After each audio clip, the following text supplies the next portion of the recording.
Project Macon is an exclusive WGXA news series where we take a deeper look into the cause of violence in our community and what's being done to combat it. Tonight, our Brittany Miller kicks off that series with a look back at those lost and those left behind in what is becoming Macon's deadliest year.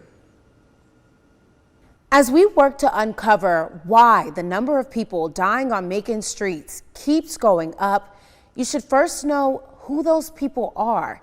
Tonight, we're winding the clock back to the beginning of 2022, the year 70 men, women, and children lost their lives in the heart of Middle Georgia.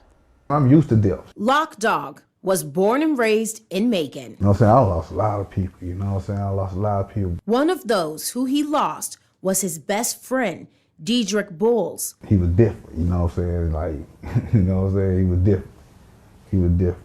The 42-year-old dad was killed at Full House Tavern. He worked security there and a handful of other places around Macon. Bulls was the last homicide of 2022. The first was Carlos Gordon. His death marked the start of a record-setting year for homicides in Macon-Bibb. We're continuing coverage tonight on Macon's first homicide of the year. Killed 4 days into 2022 at Loaves and Fishes Ministry of Macon. Gordon's death would kick off the deadliest year for Macon-Bibb ever, with a string of murders every week that month, like 15-year-old Carmelo Ross and 21-year-old Deontay Hicks. In February, there were 8 homicides, including 6-month-old Major Williams. His mom and her boyfriend were both arrested. And recently, the boyfriend, Tyreek Dixon, was indicted for his death. According to an arrest warrant, the infant was taken to the hospital with head trauma and cardiac arrest, which doctors say was non-accidental. Then, the murder of a Macon mom at a West Macon hotel. Tammy Calhoun was shot by her boyfriend, who then shot himself. Less than a week later, 2 men were shot and killed at a convenience store. A 16-year-old was charged with their murder. Right now, that same store is being sued for its role in the murder of another Macon man a year earlier. As the calendar rolled into March, 3 others would be shot and killed, including 34-year-old Glenn Stevens, who had just moved to Macon. In April, 3 more people were killed, including another teenager. 15-year-old Tobias Williams was shot at Academy Sports late one night. He was found dying in the parking lot of Southwest High School. Just days later, in May, the 3rd teenager of the year was killed. 16-year-old Kymelo Early was shot while standing outside of a convenience store on Houston Avenue. 7 others would die that month. Everybody got guns. You know what I'm saying? Like when we grew up, it might be 15, 20 of us, but only 2 of us got a gun. Now it's 15 to 20 people, it's 20 people got guns. Then when summer hit, Macon had its deadliest month of the year, June.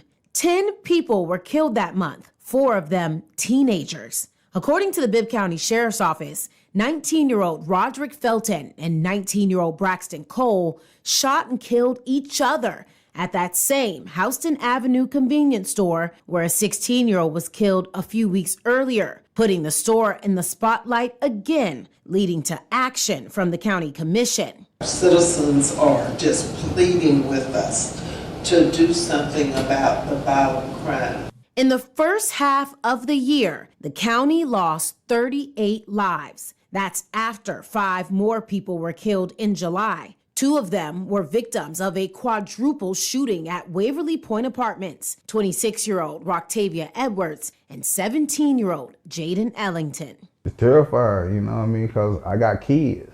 It's crazy. It's scary for a parent. Among the dozens of homicides, not all are murders. Some are considered justifiable or even involuntary manslaughter. Others are still undetermined. But every person killed in Macon in July, August, and September was murdered.